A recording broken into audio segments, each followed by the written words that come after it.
¿Cuáles son los errores frecuentes que generan malas propuestas? ¿Sí? Pues lo más frecuente que puede tener es básicamente que no tengamos esa capacidad para percibir cuáles son los requisitos que nos está dando el cliente. Hay cosas que son explícitas y hay cosas que nosotros tenemos que tener la sensibilidad para captarlas. Muchas veces no nos las dicen y hay que saber a la hora que estén haciendo la evaluación con su cliente de los requisitos que les está marcando, ustedes tienen que identificar restricciones que inclusive no las conocen ni su propio cliente, ¿sí? Pero que sí generan cierta expectativa a la hora del resultado final, ¿sí? Otra situación es que tengamos información incompleta o inexacta, ¿sí? Por ejemplo, ¿a quién no le ha tocado que de repente les están diciendo que hay un arroyo o no les dicen que hay un arroyo o que hay una pendiente que es más grande o más chica, de repente no tienen levantamiento topográfico, están tomando decisiones con información pública, etcétera, ¿no? Entonces, todo esto es parte de la cotidianidad del trabajo, pero ustedes a la hora que están elaborando sus proyectos tienen que tomar decisiones, no se pueden parar necesariamente ante la falta de información. Aquí lo importante es cómo ustedes llenan esos huecos de información. ¿Sí?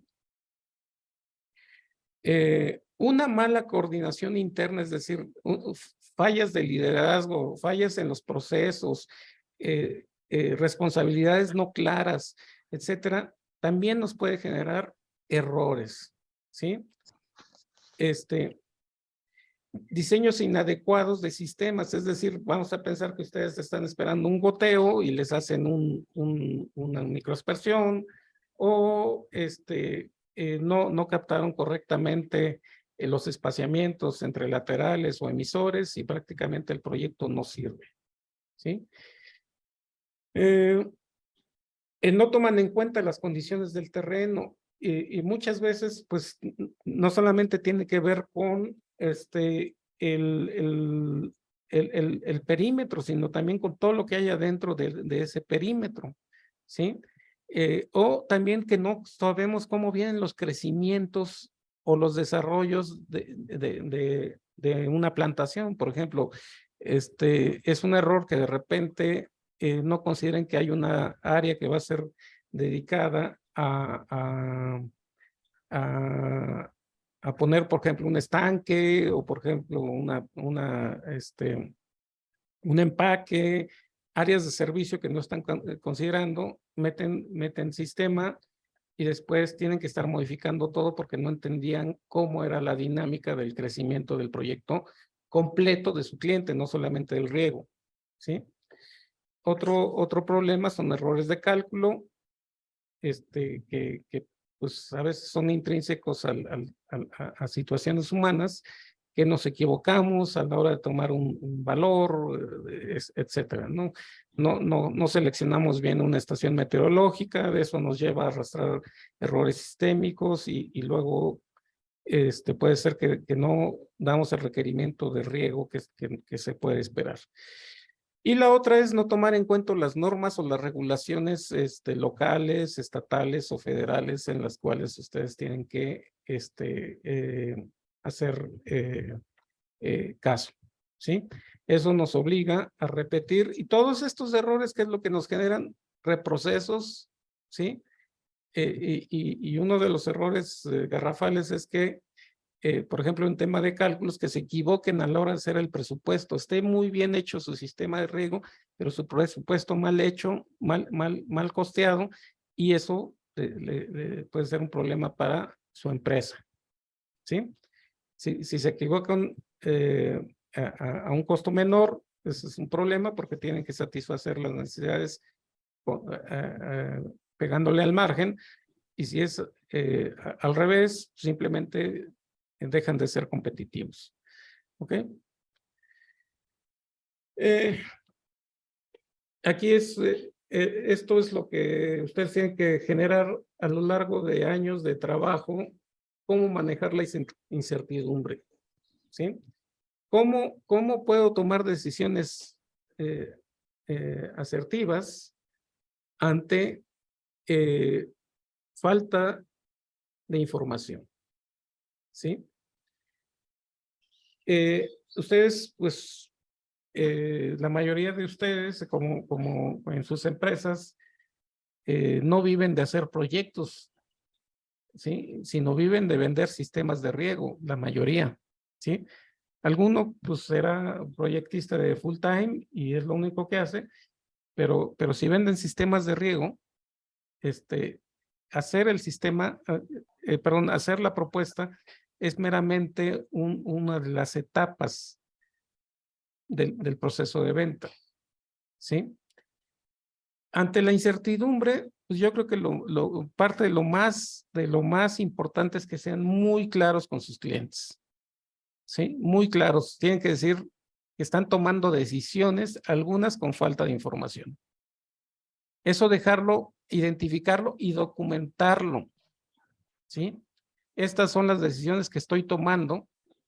Por ejemplo, ¿cuándo vale la pena hacer un levantamiento topográfico a un predio que ustedes están prospectando como venta? ¿Sí? ¿En qué momento? ¿Desde el principio? ¿Sí?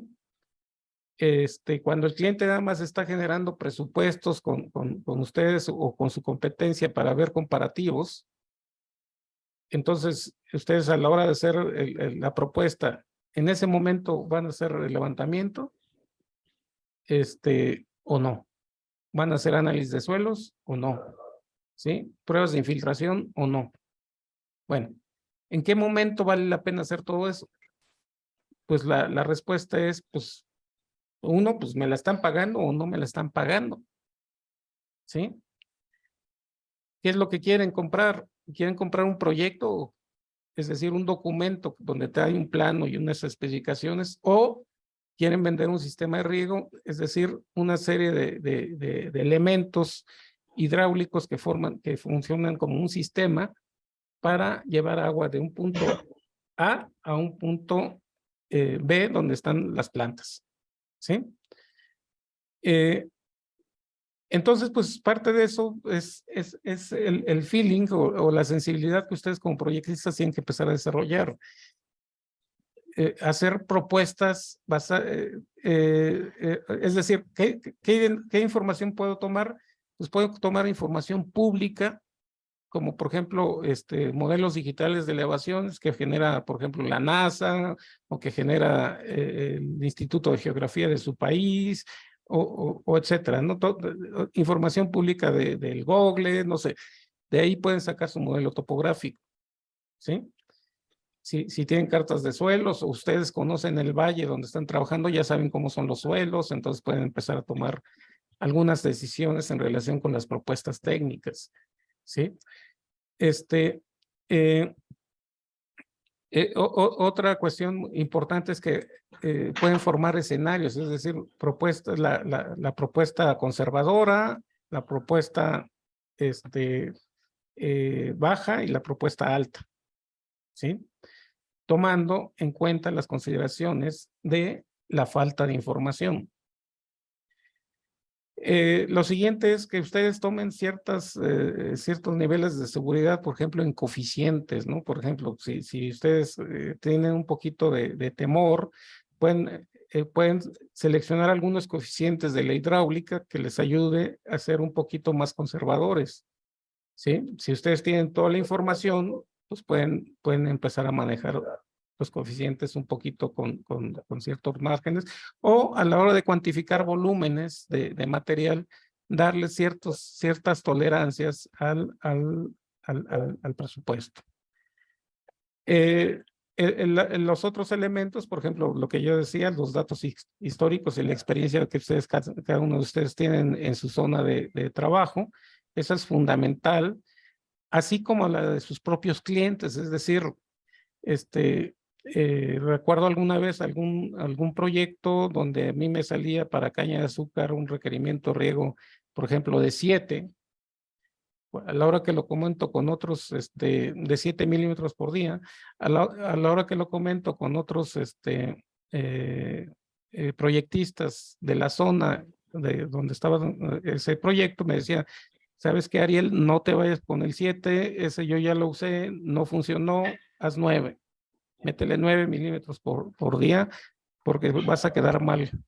Entonces, uno sabe a quién preguntar ciertas cosas porque saben que en esa zona la conocen muy bien, ¿sí? Pueden ser otros técnicos o pueden ser sus propios clientes, ¿sí? Y no necesariamente el cliente específico, sino otros de la zona, ¿sí? Flexibilidad en el diseño es otra forma de matar la incertidumbre, es decir, ¿cómo puedo hacer el sistema lo suficientemente flexible a la hora de plantearlo, de tal forma que cuando yo lo lleve a la realidad, no limite a mi cliente a una operación rigurosa que no funcione más que para una operación específica? ¿Sí?